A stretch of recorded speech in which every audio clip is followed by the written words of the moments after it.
Hello students, welcome to my YouTube channel Prajapati JE. आज हम करेंगे स्ट्रक्चर ऑफ एटम का एक नया टॉपिक है इलेक्ट्रोमैग्नेटिक रेडिएशन। लास्ट क्लास में हमने पढ़ा था, याद होगा, ये हमने लास्ट क्लास का पोर्शन पढ़ा था जो भी है आइसोटोप्स, आइसोटोन, रदरफोर्ड वगैरह, उनकी लिमिटेशंस। आज हम पढ़ेंगे इलेक्ट्रोमैग्नेटिक रेडिएशन। तो first of all electromagnetic radiation होता क्या है ये देखते हैं। तो टॉपिक हमारा इलेक्ट्रोमैग्नेटिक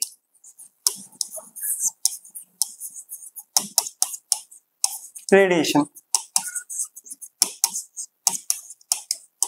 ठीक है। इलेक्ट्रोमैग्नेटिक रेडिएशन क्या होता है, पहले स्टेटमेंट क्या बोलती है और क्या होता है वो देखते हैं।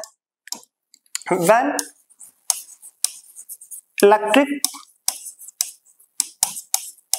And magnetic field are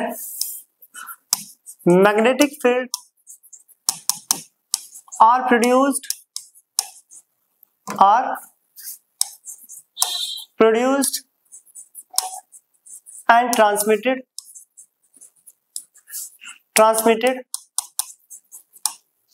these fields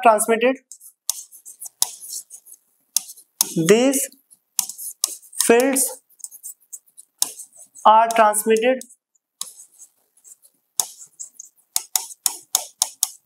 in the form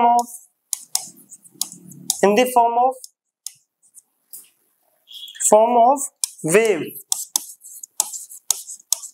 called electromagnetic wave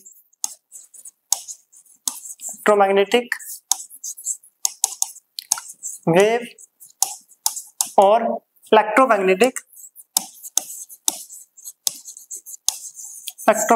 radiation। अब स्टेटमेंट बोल रहे हैं when electrical and magnetic field are produced and transmitted, these fields are transmitted in the form of wave is called electromagnetic wave or electromagnetic radiation। Electric component देखो, electromagnetic wave एक energy particle होता है। Electromagnetic wave जो होती है वो energy particle होता है जो इलेक्ट्रिक और मैग्नेटिक कंपोनेंट्स की वाइब्रेशन या ऑसिलेशन से प्रोड्यूस होता है। ऑसिलेशन बोल सकते हो। तो इलेक्ट्रोमैग्नेटिक वेव एक एनर्जी पार्टिकल होता है, एक एनर्जी जैसे क्वांटम ऑफ एनर्जी फोटॉन्स बोलते हैं, फोटोन पार्टिकल बोल लो। इलेक्ट्रोमैग्नेटिक वेव एक फोटोन पार्टिकल होता है जो इलेक्ट्रिकल एंड मैग्नेटिक कंपोनेंट से जनरेट होता है। किससे होता है? इलेक्ट्रिकल एंड मैग्नेटिक कंपोनेंट से। तो इलेक्ट्रोमैग्नेटिक वेव एक क्या है? एनर्जी पार्टिकल जो किससे प्रोड्यूस होता है, जनरेट होता है, इलेक्ट्रिकल एंड मैग्नेटिक कंपोनेंट। यहाँ पे second point, all electromagnetic, important point है, all electromagnetic waves travel with the velocity of light। जितनी भी इलेक्ट्रोमैग्नेटिक वेव्स होती है वो स्पीड ऑफ लाइट से ट्रेवल करती है, और स्पीड ऑफ लाइट कितनी होती है? That is 3 × 10⁸ metre per second. तो इलेक्ट्रोमैग्नेटिक वेव्स जो होती है वो speed of light, velocity of light से ट्रेवल करती है। Next point, according to Maxwell theory of Maxwell theory of electromagnetic radiation, या मैक्सवेल लिख लेना, ठीक है। According to Maxwell theory of electromagnetic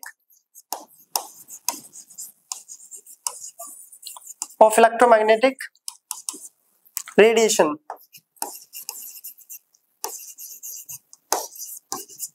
the energy of electromagnetic waves, EMW लिख रहे हैं शॉर्ट में, electromagnetic waves. The energy of electromagnetic waves is directly proportional to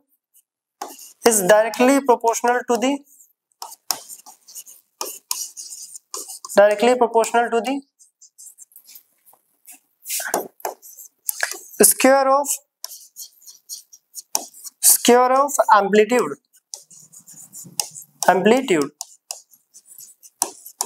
तो ये लाइन इंपॉर्टेंट है, यहाँ पे देखो अंडरलाइन करते हैं। तो यहाँ पे एक लाइन है, अकॉर्डिंग टू मैक्सवेल थ्योरी जो इलेक्ट्रोमैग्नेटिक वेव्स की जो एनर्जी होती है वो डायरेक्टली प्रोपोर्शनल होती है स्क्वायर ऑफ एम्पलीट्यूड के। The energy of electromagnetic waves is directly proportional to the square of amplitude. ये इंपॉर्टेंट पॉइंट है, ठीक है। तो इलेक्ट्रोमैग्नेटिक वेव्स कैसे जनरेट होती है या कैसे प्रोड्यूस होती है, ये इलेक्ट्रिकल या मैग्नेटिक कंपोनेंट से प्रोड्यूस होती है। सेकंड कि इलेक्ट्रोमैग्नेटिक वेव जो ट्रेवल करती है स्पीड ऑफ लाइट से। And third, according to Maxwell जो इलेक्ट्रोमैग्नेटिक वेव्स की जो एनर्जी होती है वो डायरेक्टली प्रोपोर्शनल होती है स्क्वायर ऑफ एम्पलीट्यूड। फोर्थ, अब यहाँ पे देखो इलेक्ट्रिक एंड मैग्नेटिक कंपोनेंट्स, ये जो दोनों जो कंपोनेंट होती है जब ये ऑसिलेट करते हैं तो ये दोनों के दोनों क्या होते हैं, म्यूचुअली परपेंडिकुलर। क्या होते हैं, म्यूचुअली परपेंडिकुलर। अगर बाय डायग्राम अगर हम देखें तो ये एक सोर्स है, सोर्स यहां से क्या हो रहा है, एक इलेक्ट्रोमैग्नेटिक वेव्स क्या कर रही है, एमिट कर रही है। डायरेक्शन ऑफ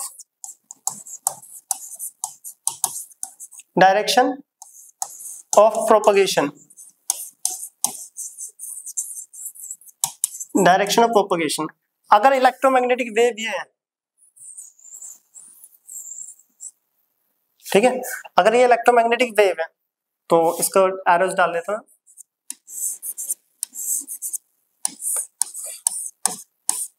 ये इलेक्ट्रोमैग्नेटिक कंपोनेंट्स वेव्स क्या होते हैं, परपेंडिकुलर होते हैं दोनों एक दूसरे के। अब ये इलेक्ट्रोमैग्नेटिक और इसको मान लेते हैं मैग्नेटिक कंपोनेंट, मैग्नेटिक वेव्स, ठीक है। तो इलेक्ट्रिक वेव होगी उसकी क्या होगी, म्यूचुअली परपेंडिकुलर, जिसको हम व्हाइट कलर से यहाँ पे ड्रॉ कर लेते हैं, सॉरी डॉट डॉट करके लिख लेते हैं, डॉट डॉट करके।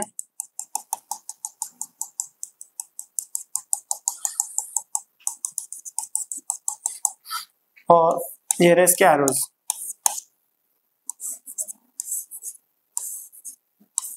ये तो दोनों एक दूसरे के क्या होते हैं, म्यूचुअली परपेंडिकुलर। दोनों एक दूसरे के क्या होते हैं, म्यूचुअली परपेंडिकुलर। अगर देखो इलेक्ट्रो कंपोनेंट ऐसे जा रहे हैं तो मैग्नेटिक उसके परपेंडिकुलर जा रहा होगा, क्या जा रहा होगा, परपेंडिकुलर। तो ये व्हाइट वाला ये है आपका इलेक्ट्रिकल वेव्स या component, electrical components.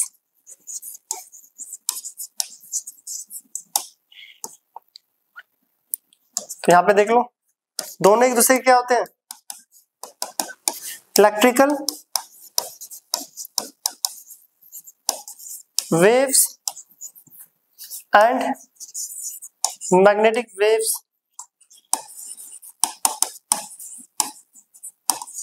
are always mutually perpendicular to each other, are always mutually perpendicular to each other।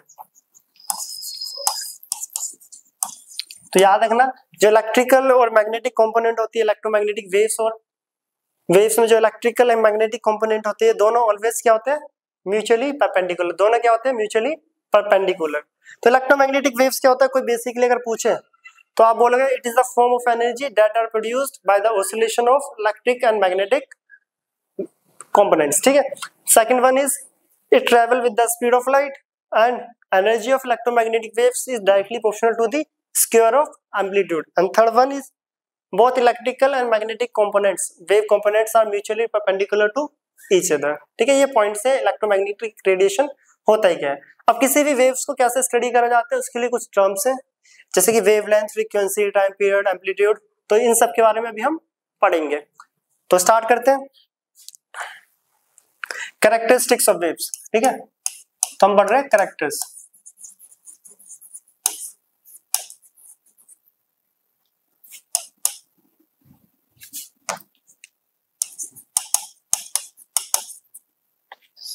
Characteristics of waves।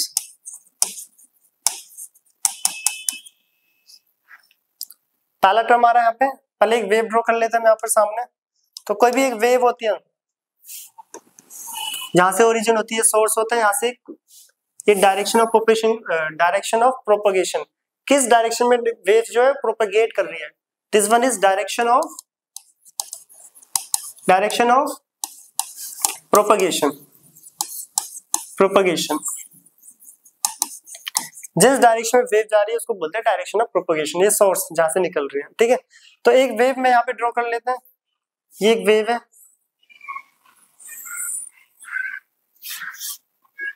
ये क्या है, वेव्स, क्या है ये, वेव्स।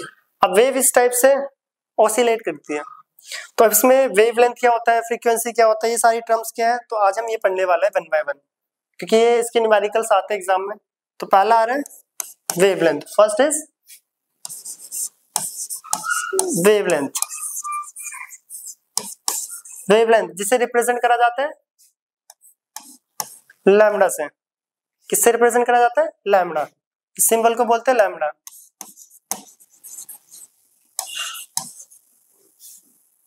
लैम्डा, ठीक है। अब इस वेव में जो सबसे पीक वाला पोर्शन होता है, सबसे पीक वाला, उसे बोलते हैं क्रेस्ट, क्रेस्ट बोल लो या क्रेस्ट बोल लो, CREST। एंड सबसे जो डेप्थ वाला पोर्शन होता है उसे बोलते हैं ट्रोफ, TROUGF। इसको प्रोनाउंस कुछ भी बोल सकते हो आप, जो आपको बोलना हो, ट्रफ, ट्रफ, ठीक है, ट्रोफ। तो सबसे ऊपर वाला क्रेस्ट, नीचे वाला ट्रफ। अब वेवलेंथ होता है क्या, वेवलेंथ होता है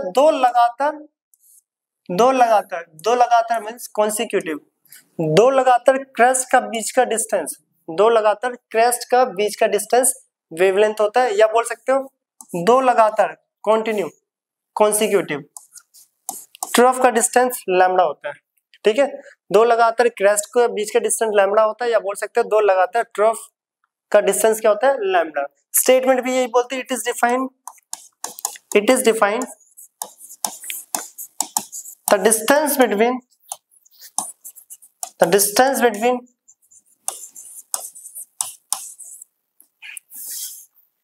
two consecutive crest और या फिर trough is called wavelength। दो लगातार क्रेस्ट के बीच की दूरी या दो लगातार ट्रफ के बीच की दूरी लैम्डा कहलाते हैं, ठीक है। क्या कहलाता है, लैम्डा। फॉर एग्जांपल जैसे कि अगर मैं यहाँ पे एक वेव ड्रॉ कर दूं, तो ये क्रेस्ट है दो, तो इसका जो बीच का डिस्टेंस ये लैम्डा होगा, इसका लैम्डा बड़ा है, ठीक है। और इसी के साइड में अगर दूसरा बनाऊं तो इसी से फॉर एग्जांपल लिया, तो दो लगातार क्रेस्ट के बीच की दूरी ये रहा लैम्डा, तो यहाँ पे लैम्डा छोटा है, उसका लैम्डा बड़ा है, ठीक है। तो ये होता है लैम्डा, जिसे हम बोलते हैं वेवलेंथ। क्या बोलते हैं, वेवलेंथ। तो इसमें वेवलेंथ लैम्डा क्या है, दो क्रेस्ट के बीच का डिस्टेंस। अब ये डिस्टेंस है तो इसकी यूनिट होती है यूनिट मीटर, डिस्टेंस की यूनिट मीटर, डिस्टेंस की यूनिट मीटर, ठीक है। तो ये होता है हमारा पहली term wavelength. Second one is frequency, frequency, frequency को रिप्रेजेंट करा जाता है न्यू से। तो मैं वी को थोड़ा सा कर्व करके लिख रहा है, ऐसे मोड़ कर, न्यू किससे रिप्रेजेंट करा जाता है, न्यू, इसको बोलते हैं न्यू, न्यू न्यू न्यू, ठीक है। तो फ्रीक्वेंसी होता है क्या, इट इज डिफाइंड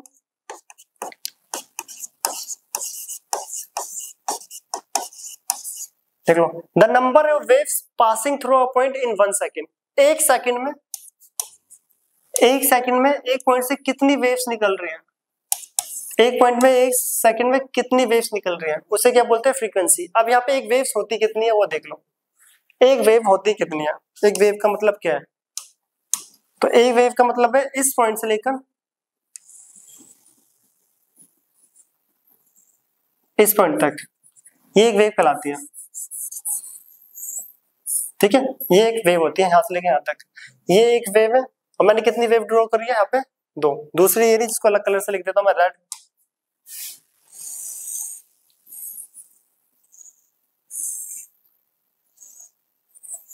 ये है सेकंड वेव, ठीक है। तो यहाँ पे मैंने कितनी वेव्स ड्रॉ करी है, ये एक, ये दो। फ्रीक्वेंसी क्या बोलती है कि एक सेकंड में कितनी वेव्स एमिट कर रही है, एक सेकंड में कितनी, वो एक भी हो सकती है एक सेकंड में, 10 भी हो सकती है, या हाफ भी हो सकती है, ऐसे, ठीक है। और different electromagnetic radiation, different frequencies, तो एक सेकंड में कितनी वेव्स एमिट कर रही है एक पॉइंट से, वो फ्रीक्वेंसी कहलाता है। डेफिनेशन भी यही बोलते हैं, it is defined the number of waves, the number of waves passing through a point, passing through a point in 1 second, in 1 second। Definition भी बोल रही है number of waves passing through a point in 1 second, एक second में कितनी waves pass out हो रही है वो कहलाता है फ्रीक्वेंसी। इसकी यूनिट अगर याद करनी हो तो यूनिट होती है सेकंड इनवर्स या हर्ट्ज, HZ, HZ ही लिखना, हर्ट्ज H या TZ। साइंटिस्ट के नाम पे उन्होंने ही फ्रीक्वेंसी को डिफाइन करा था, तो उन्होंने इसकी यूनिट हर्ट्ज HZ। बाकी सेकंड इनवर्स मिलेगा, साइक्लिक पर सेकंड मिलेगा, साइक्लिक पर सेकंड, ठीक है, साइकिल पर सेकंड या साइक्लिक पर सेकंड। तो सेकंड इनवर्स साइक्लिक पर second hertz, commonly HZ hertz मिलेगा, ठीक है, फ्रीक्वेंसी की यूनिट हर्ट्ज। तो वेवलेंथ क्या होता है? वेवलेंथ होता है the distance between any two consecutive crest and trough is known as wavelength, and frequency is the number of waves passing through a point in 1 second, एक second में कितनी waves पास हो रही है किसी पॉइंट से, तो उसे हम बोलते हैं फ्रीक्वेंसी। नेक्स्ट आता है यहाँ पे एम्पलीट्यूड। अब एम्पलीट्यूड क्या है? एम्पलीट्यूड बेसिक्स है, amplitude is the height of crest and depth of trough is known as amplitude. ये जो हाइट है इसको हम एम्पलीट्यूड बोलते हैं कि कितनी हाइट की वेव्स हैं, height of crest and depth of trough. ये क्रेस्ट होता है और ये ट्रफ। तो एम्पलीट्यूड देख लो, एम्पलीट्यूड। नेक्स्ट है amplitude, it is defined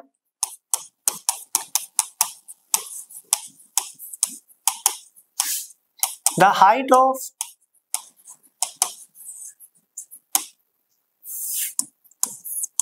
crest and depth of trough, depth of trough is known as, is called amplitude. तो यहाँ पे दो वेव्स को हम ड्रॉ कर रहे हैं,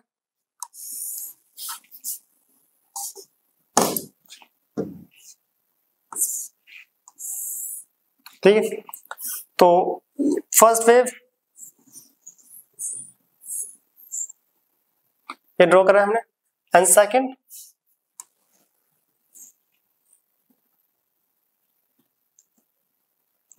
ठीक। दोनों में क्या डिफरेंस है कि यहाँ पे क्रेस्ट और ट्रफ की हाइट और डेप्थ ज्यादा है, और इस केस में हाइट और डेप्थ कम है। तो ये हाइट ज्यादा है इसकी और डेप्थ भी ज्यादा है, तो जिसका हाइट और डेप्थ हो जाए ज्यादा उसको हाई एम्पलीट्यूड वेव बोलते हैं, और जिसका कम हो उसे लो एम्पलीट्यूड वेव। एम्पलीट्यूड होता है क्या है? ये जो हाइट होती है और डेप्थ, इसको एम्पलीट्यूड बोलते हैं। तो ये हमारे पास हाई एम्पलीट्यूड वेव हुई, हाई एम्पलीट्यूड वेव। इसके कंपेयर में ये वाली क्या हुआ? लो एम्पलीट्यूड वेव। तो ये डिफरेंस है high amplitude and low amplitude wave. यहाँ पे नेक्स्ट टर्म आती है एम्पलीट्यूड के बाद वेव नंबर। वेव नंबर को रिप्रेजेंट करते हैं बी बार, एम्पलीट्यूड को तो ए से ही लिख देते हैं, नॉर्मल है, स्मॉल है, ठीक है, वो इतना इंपॉर्टेंट बता है, येलो स्मॉल है लिख लेता है, ये इंपॉर्टेंट है। वेव नंबर को वी, इसके ऊपर बार। अब वेव नंबर होता है क्या है? तो wave number it is defined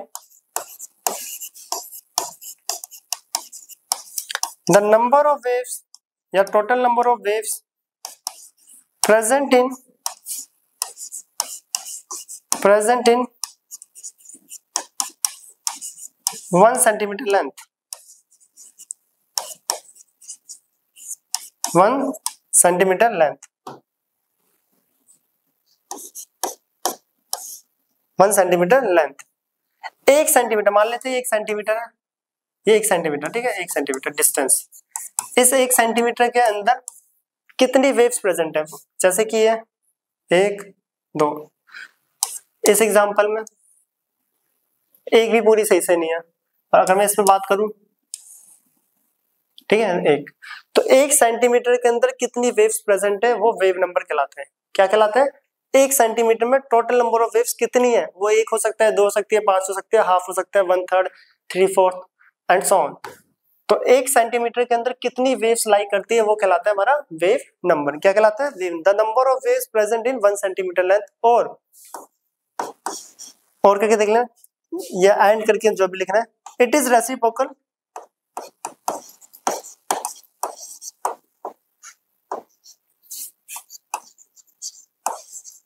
is it reciprocal to the wavelength?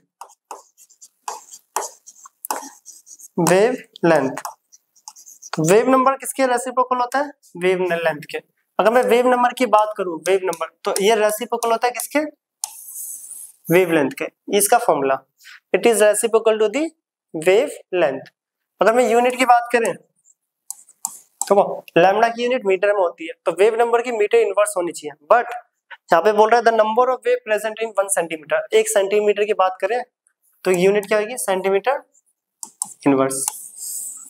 तो ये डिस्टेंस है, किसमें लेना है हमें? सेंटीमीटर में। और डिस्टेंस इनवर्स में तो ऊपर जाके, सॉरी डिस्टेंस नीचे तो ऊपर जाके इनवर्स हो जाएगा, इनवर्स मतलब सेंटीमीटर इनवर्स, तो ये इसकी यूनिट। तो ये होता है वेव नंबर, जो कि रेसिप्रोकल होता है किसके? वेव लेंथ के। किसके होता है रेसिप्रोकल? वेव लेंथ के। इसके बाद आता है time period.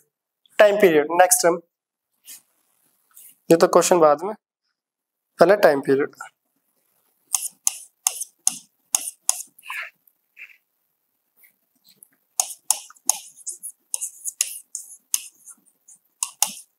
Time period T, ठीक है, क्या है? Time period.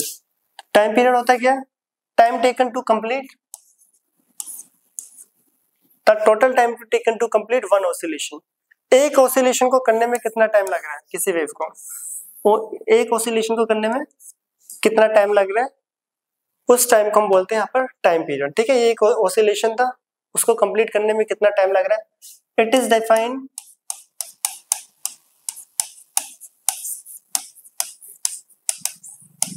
the total time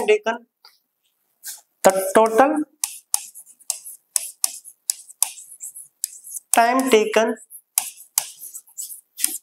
to complete one oscillation, to complete one oscillation।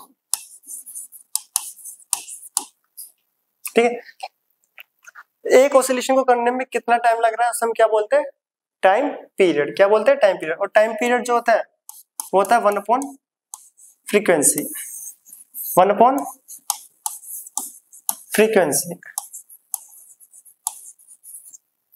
ठीक। और यूनिट टाइम है तो सेकंड, टाइम है तो सेकंड, टाइम है तो सेकंड। अब आता है यहाँ पे कि रिलेशन बिटवीन इन्हीं का, देखो हमने यहाँ पे पढ़ा है रिलेशन से पहले लैम्डा। लैम्डा क्या होता है? Distance between any two consecutive crest and trough. Frequency the number of waves passing through a point in 1 second. 1 second में कितनी वेव्स पास हो रही है एक पॉइंट से। एम्पलीट्यूड होता है height of crest and depth of trough, इसलिए हाई एम्पलीट्यूड, ये लो एम्पलीट्यूड। वेव नंबर होता है 1 सेंटीमीटर डिस्टेंस में कितनी वेव प्रेजेंट है।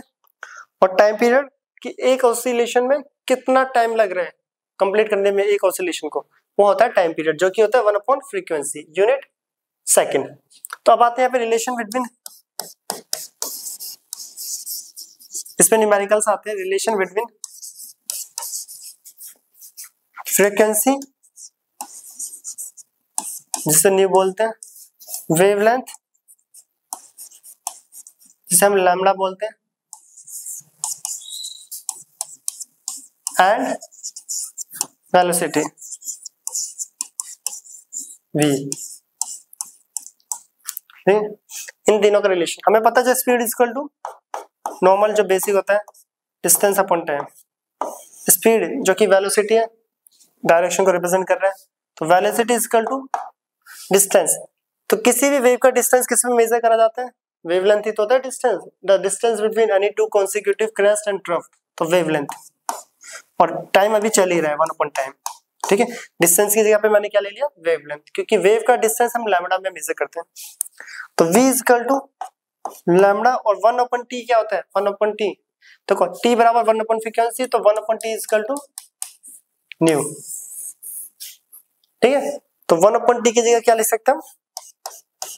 न्यू।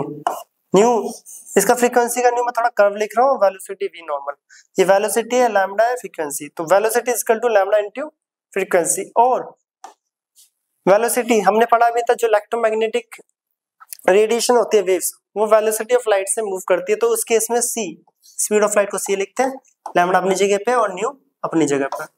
c यहाँ पे क्या है? Speed of light, velocity of light, जो कि कितना होता है c? 3 × 10⁸ metre per second, metre per second. और स्पीड ऑफ लाइट से ज्यादा कुछ होता ही नहीं स्पीड किसी की, ठीक है। तो ये होती है speed of light 3 × 10⁸ metre per second. तो v equal to lambda nu या c equal to lambda nu, इस पे न्यूमेरिकल्स आगे आएंगे। तो ये थी कुछ टर्म्स जो हमने यहाँ पर देखी। अब करते हैं यहाँ पर इसके न्यूमेरिकल्स, पर न्यूमेरिकल से पहले एक छोटे मोटे 2 टॉपिक है, इलेक्ट्रोमैग्नेटिक स्पेक्ट्रम क्या है देख लेते हैं, और स्पेक्ट्रम बनता है कैसे। Electromagnetic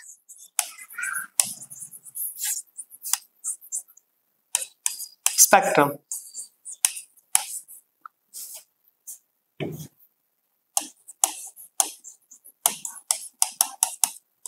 electromagnetic spectrum.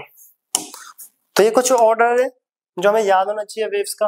जो पहला है cosmic raise,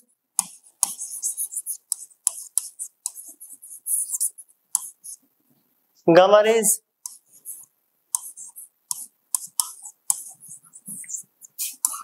X rays, ultraviolet, visible, ultraviolet visible, इसके बाद यहां लिख रहे हैं infrared,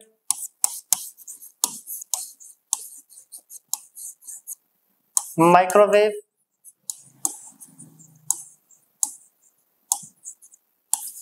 radio waves, radio waves. ये जो ऑर्डर चल रहा है increasing order, cosmic, gamma rays, ultraviolet, X rays, ultraviolet, visible, infrared, microwave, radio wave, ठीक है। ये किसका ऑर्डर है? ये इंक्रीजिंग ऑर्डर ऑफ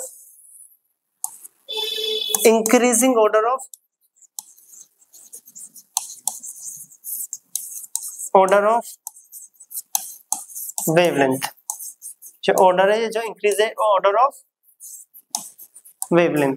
तो इन सब में सबसे ज्यादा वेवलेंथ किसकी होती है? Radio waves. इसलिए जो सिग्नल्स होते हैं, जो स्पेस स्टेशन या किसी भी जैसे चंद्रयान हो गया या कोई भी स्पेस स्टेशन से आपको कांटेक्ट करना है, तो ज्यादातर रेडियो वेव्स का इस्तेमाल करा जाता है, क्योंकि इसकी वेवलेंथ सबसे ज्यादा होती है।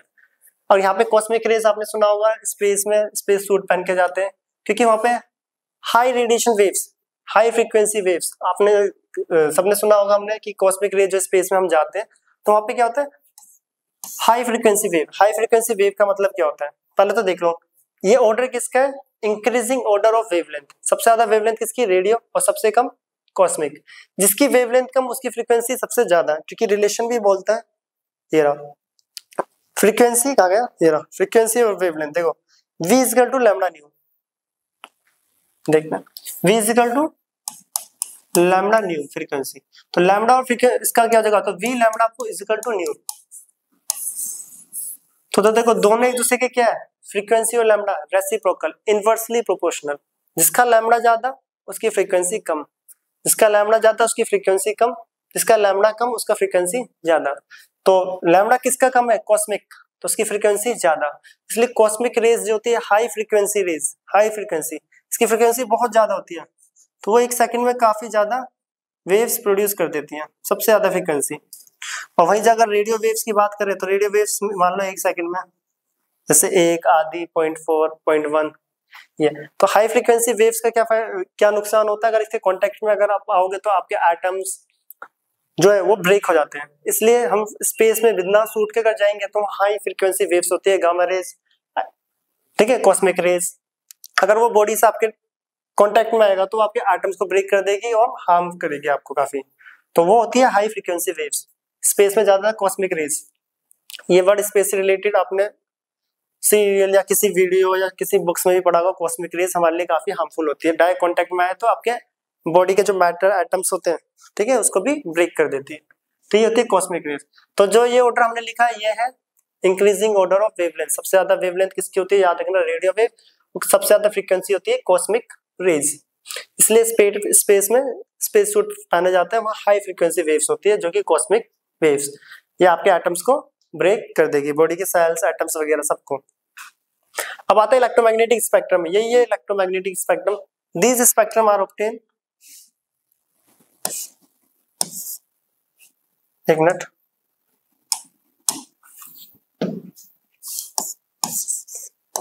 these spectrum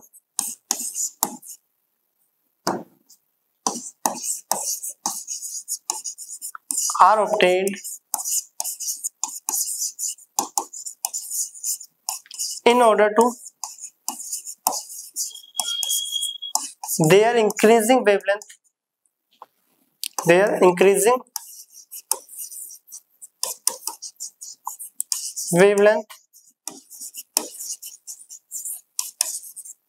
and decreasing frequencies.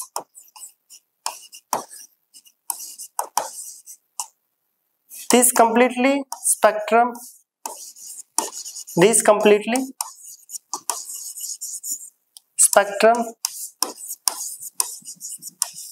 are obtained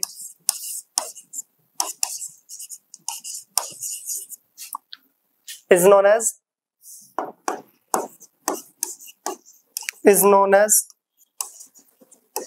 electromagnetic spectrum.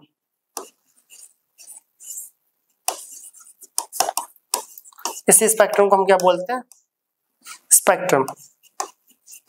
ठीक है, ये बेसिक सभी क्वेश्चन आ सकता है। 4 इलेक्ट्रोमैग्नेटिक वेव्स दे दी, किसका वेवलेंथ ज्यादा है, किसकी फ्रीक्वेंसी कम है, वो पूछ लिया जाएगा। तो यहाँ पे रेडियो वेव दोबारा देख लेना, इसकी वेवलेंथ सबसे ज्यादा होती है। कुछ रेडियो वेव्स की वेवलेंथ इतनी बड़ी होती है कि उसकी एक ऑसिलेशन में पूरा अर्थ कंप्लीट हो जाएगा। ठीक है, बीच में अर्थ, उसका एक ऑसिलेशन में पूरा अर्थ कंप्लीट हो जाएगा। इसलिए जो रेडियो सिग्नल्स होते हैं हम रेडियो वेव्स के फॉर्म में यूज करते हैं। और सिग्नल्स जो होते हैं रेडियो वेव्स, अगर किसी एलियन से भी कांटेक्ट करना है तो हमें रेडियो सिग्नल्स भेजते हैं और हम रेडियो सिग्नल्स स्पेस से कैप्चर भी करते हैं, क्योंकि बहुत सबसे ज्यादा डिस्टेंस कवर करती है। दूसरा कहते हैं, हाँ, अब यहाँ पे क्वेश्चन और आता है कि पूछा भी गया कई बार एग्जाम में कि ये जो एक्सरेज होती है, एक्सरेज को या इलेक्ट्रोमैग्नेटिक वेव्स को रेडार में यूज नहीं करते हैं। X-rays is electromagnetic waves, why it is not use in radar. तो करके लिख देते question, X-ray is electromagnetic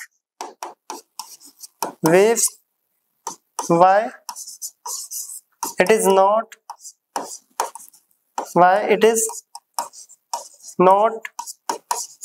used in radar.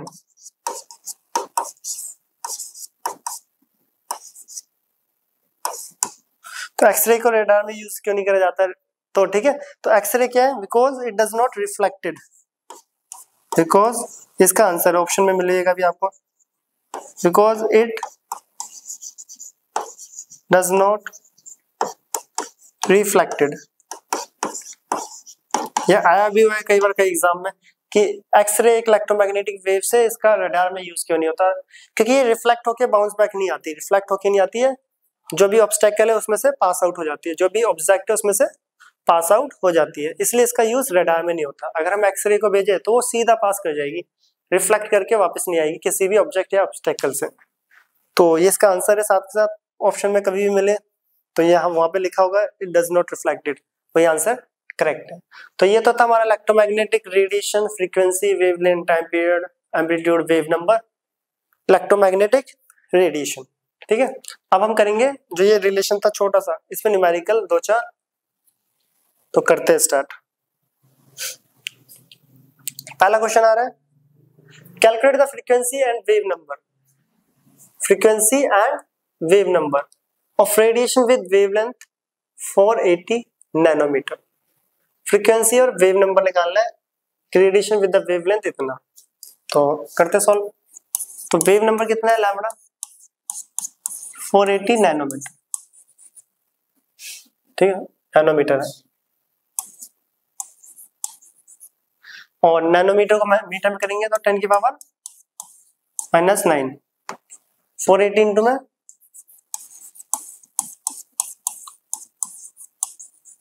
Metre, ठीक है, 10 के पावर -9 मीटर। और कुछ इवन है नहीं, हमें पूछा फ्रीक्वेंसी निकालो और वेव नंबर निकालो, फ्रीक्वेंसी एंड वेव नंबर। तो पहले फ्रीक्वेंसी निकालते हैं। सी भी पता है हमें, सी क्या होता है, स्पीड ऑफ लाइट, 3 इंटू 10 की पावर 8 मीटर पर सेकेंड। अभी हम पीछे फॉर्मूला पढ़ के आए, वी नो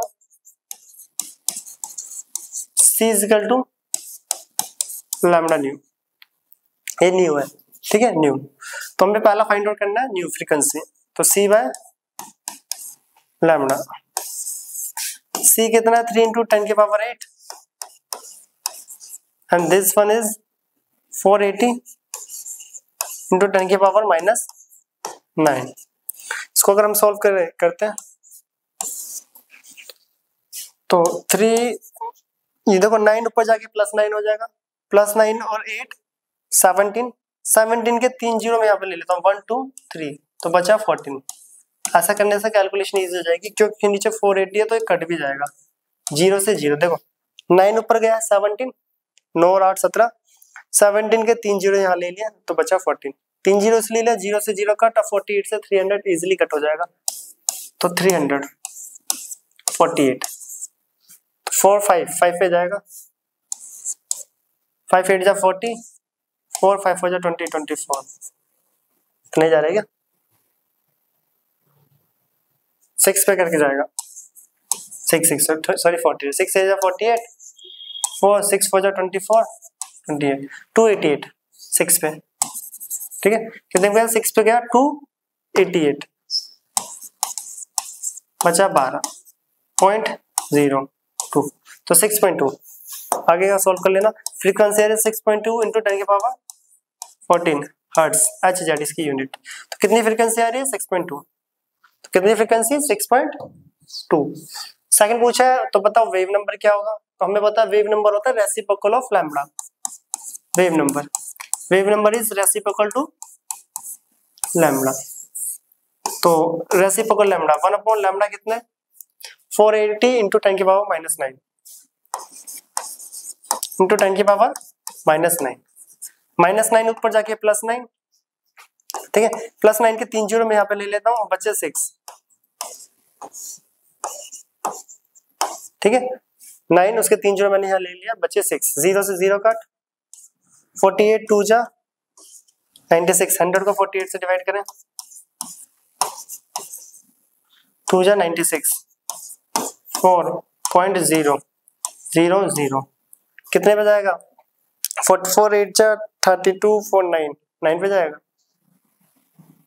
नहीं 8 पे जाएगा सर, 8 8 जा 64, 6 4 8 जा 32 38, ठीक है, तो 2.08 इंटू 10 की पावर 6। लैम्बडा किस में था, मीटर में, तो ये मीटर इनवर्स, बट इसकी यूनिट सेंटीमीटर में होती है, क्योंकि स्टेटमेंट बोलती है number of waves present in 1 centimetre length. तो सेंटीमीटर में आने के लिए कितना हो जाएगा, ये मीटर इनवर्स है, मीटर नीचे, सेंटीमीटर में करेंगे तो नीचे 100 से डिवाइड होगा और 2 कट जाएंगे तो 2.08 इंटू 10 की पावर 4 सेंटीमीटर इनवर्स, ठीक है, 2.08 इंटू 10 की पावर 4 सेंटीमीटर इनवर्स। तो ये इसका answer wave number and frequencies. तो अब आते हैं next question. Next objective question है। क्वेश्चन में बोला है the frequency of the radiation having wave number, ठीक है, वेव नंबर दे रखा है, द फ्रीक्वेंसी पूछिए। वेव नंबर कितना है 10, वेव नंबर है 10, सॉरी हाँ, वेव नंबर 10 मीटर इनवर्स, और वेव नंबर बराबर होता है 1/, लैम्डा हमें निकालना है फ्रीक्वेंसी, ये बोला फ्रीक्वेंसी ऑफ द रेडिएशन, ठीक है, frequency of the radiation. Wave number lambda कितना आ जाएगा यहाँ से, तो लैम्डा कितना आएगा 1 अपॉन वेव नंबर कितना है 10, तो लैम्डा आ गया 10 की पावर -1 इनवर्स, या 0.1 बोल लो, सिंपल सा 0.1 लिख लेते हैं लोग, 0.1 मीटर। बट हमें पूछिए फ्रीक्वेंसी, फॉर्मूला में पता है C equal to lambda nu, nu equal to C upon lambda. C है 3 × 10 की पावर 8 और लैम्डा है 0.1, पॉइंट हटाया 3 × 10 की पावर 9, 3 × 10 की पावर 10 की पावर है, इसको थोड़ा छोटा लिख दो 10 की पावर 9। तो बताओ फ्रीक्वेंसी ऑप्शन कौन सा है, 3 × 10 की पावर 9 हर्ट्ज। सेकंड इनवर्स भी यूनिट होती है, ठीक है, हर्ट्ज भी होती है और सेकंड इनवर्स भी, साइक्लिक पर सेकंड भी, ये बताया है। तो option number D is correct, ठीक है, डी इज करेक्ट। तो ये होते हैं ऐसे फ्रीक्वेंसी और वेव नंबर के क्वेश्चंस। अगला कर लेते एक दो, तो ये calculate wave number and frequency of yellow radiation, ये आपका टेक्स्ट बुक्स का क्वेश्चन है, ठीक है। तो इसमें क्या निकालना है, frequency, calculation the wave number and B frequency.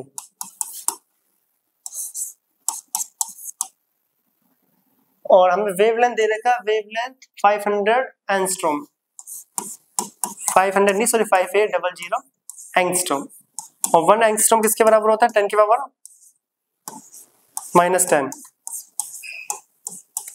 Metre, ठीक है, 10 की पावर -10 मीटर। तो इसमें अब तो हो गया, लैम्डा दे रखा, वेव नंबर आ जाएगा। तो पहला क्या निकालना है हमें, लैम्डा इज इक्वल टू, या wave number is equal to 1 upon lambda, and wave number lambda कितना है 1 अपॉन 5800 इंटू 10 की पावर -10, ठीक है, 10 की पावर -10 ऊपर आ जाएगा, तो wave number is equal to 10 की पावर -10 ऊपर आएगा तो +10 हो जाएगा, उसके 3 जीरो ले लेते हैं, 1 2 3 4, ठीक है। चलो पहले ऐसे लिखते हैं 10 की पावर 10 अपॉन 5800। सोल्व करने के लिए देखो ऊपर मैं ले लेता हूँ 1 2 3 4 जीरो, ऐसा करने से क्या होगा, नीचे वाली वैल्यू इजीली कट हो जाएगी, 2 जीरो से 2 जीरो कट, और 58 को देखो 100 से करेंगे तो 58 बन जाए 58,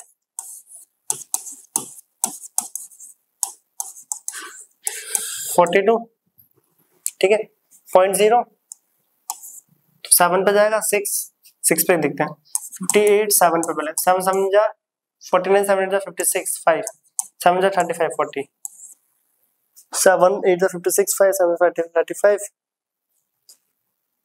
ठीक है 40। तो कितने में जा रहा है 1.7, इतना ही कर लेते हैं, आगे का कैलकुलेट की जरूरत नहीं। 1.7 इंटू 10 की पावर 6 मीटर इनवर्स, और सेंटीमीटर में कितना होगा 1.7 इंटू 10 की पावर 4 सेंटीमीटर इनवर्स, ठीक है। तो 1.72 समथिंग आता है, आगे कैलकुलेट कर लेना इसका आंसर। सेकंड पूछा है, बताओ फ्रीक्वेंसी कितनी होगी, फ्रीक्वेंसी कितनी होगी, तो फ्रीक्वेंसी का फॉर्मूला क्या होता है, C equal to lambda nu, C equal to lambda nu, nu equal to C upon lambda. C भी गिवन है, C कितना है 3 × 10 की पावर 8 और लैम्डा 1.7 इंटू 10 की पावर 6, ठीक है।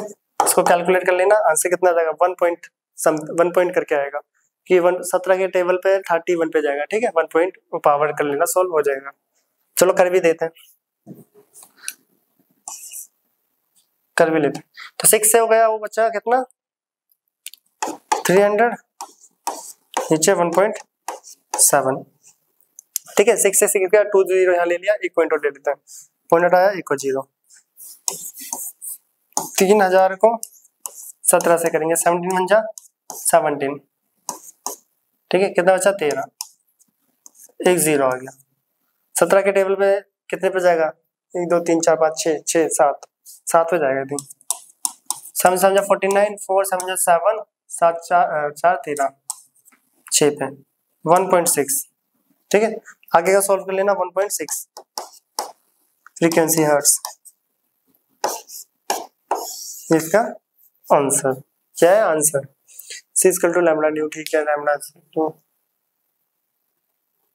सी बाय लैम्बडा, ये लैम्बडा, ठीक है। तो ये आंसर है, आगे कर लेना 1.7 जो भी है। तो ये था हमारा फ्रीक्वेंसी और ये है वेव नंबर। तो ऐसे क्वेश्चन आते हैं फ्रीक्वेंसी और वेव नंबर के। नेक्स्ट क्वेश्चन भी टेक्स्ट बुक्स का क्वेश्चन है, तो करते हैं। The wavelength range of the visible spectrum extend from violet 400 nanometer to red 750 nanometer. Violet से रेड जा रहा है, एक वायलेट लाइट है और एक red. Express this wavelength in frequency, frequency में एक्सप्रेस कर रखा है और वेवलेंथ नैनोमीटर में दे रखा है, नैनोमीटर की वैल्यू भी गिवन है। तो एक तरफ हम लिख देते हैं कौन सी लाइट है, वायलेट लाइट, एंड सेकंड तरफ है रेड। वायलेट का जो वेवलेंथ है वो है 400 नैनोमीटर, जिसको सिंपली लिखेंगे 400 इंटू 10 की पावर -9 मीटर, क्योंकि एक नैनोमीटर 10 की पावर -9 मीटर के बराबर होता है। एंड सेकंड इसका वेवलेंथ है 750 नैनोमीटर, इसको हो जाएगा 750 इंटू 10 की पावर -9 मीटर। तो बोला है बताओ express these wavelengths in frequencies, frequencies में एक्सप्रेस करना है दोनों को। हमें पता है C equal to lambda nu और nu equal to C upon lambda, ठीक है, सी अपॉन लैम्बडा। तो यहाँ पे भी लाइन डाल देता, सी कितना है 3 इंटू 10 की पावर 8 और लैम्बडा है 400 इंटू 10 की पावर -9, -9 ऊपर जाके 17 के 3 जीरो ले लेता, 1 2 3, ये हो गया 10 की पावर 14 और नीचे 400, 2 जीरो से 2 जीरो गया, 4 7 जा 28, 7.5 इंटू 10 की पावर 14 हर्ट्ज, सॉरी 10 की पावर 14, 10 की पावर 14 हर्ट्ज। ये फ्रीक्वेंसी आई है किसकी, 7.5 इंटू 10 की पावर 14 हर्ट्ज की, किसकी फ्रीक्वेंसी है, वॉयलेट लाइट की। किसकी लाइट की, वॉयलेट लाइट की। अब रेड का चेक कर लेते हैं, C equal to lambda nu and nu equal to C upon lambda. C कितना 3 इंटू 10 की power 8 and lambda is 750 into 10 की पावर -9, ठीक है। तो न्यू इक्वल टू -9 ऊपर जाके 17 के 3 जीरो ले लेते हैं यहाँ पर, तो 300 इंटू 10 की पावर 14। ऐसा खुद से ही देख लेना कौन किससे कट रहा है, कैलकुलेशन इजी करने के लिए। नीचे 350, ऐसा करने से क्या हो जाता है, देखो 0 से 0 कट, 75 के टेबल पे 300 कितने पे जाता है, 4 पे, तो 4 इंटू 10 की पावर 14, ये रेड कलर फ्रीक्वेंसी और ये वॉयलेट की थी। तो बताओ किसकी फ्रीक्वेंसी ज्यादा आ रही है, तो फ्रीक्वेंसी किसकी ज्यादा आ रही है, वॉयलेट लाइट। तो फ्रीक्वेंसी जो वॉयलेट लाइट की है वो ग्रेटर है किससे, रेड लाइट से, किससे, रेड। तो किसकी ज्यादा है, 7.5 इंटू 10 की पावर 14, वो 4 इंटू 10 की पावर 14। तो ये थे कुछ फ्रीक्वेंसीज, वेवलेंथ, वेव नंबर के न्यूमेरिकल्स, और आज हमने पढ़ा इलेक्ट्रोमैग्नेटिक रेडिएशन। तो साथ ही साथ इसके अभी वो भी देख लेते हैं लिमिटेशंस क्या क्या है, क्योंकि इसके बाद फिर हम नेक्स्ट क्लास में नेक्स्ट टॉपिक कवर करेंगे। तो इसकी लिमिटेशन क्या है इलेक्ट्रोमैग्नेटिक रेडिएशन की, इसकी जो लिमिटेशन है वो आगे के पॉइंट्स हैं, इसकी जो लिमिटेशन है वो आगे के हमारे पॉइंट्स हैं, जो आगे टॉपिक पढ़ने वो इसकी लिमिटेशंस। कौन कौन सी लिमिटेशन है, limitations of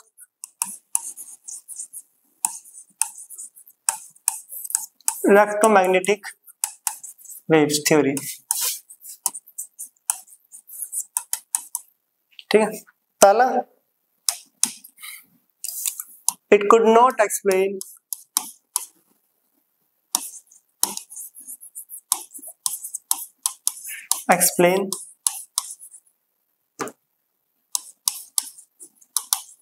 the phenomena of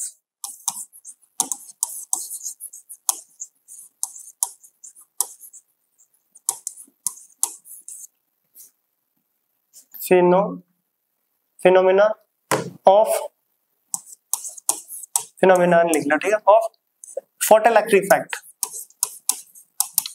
जो कि हम पढ़ने वाले आगे, electric effect.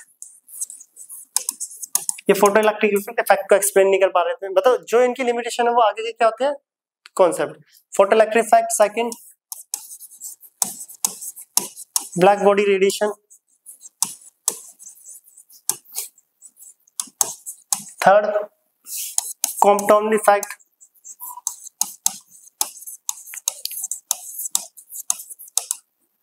Fourth line spectra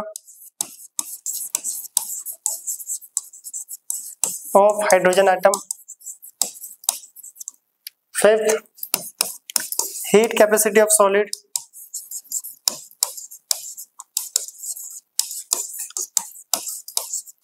as the function of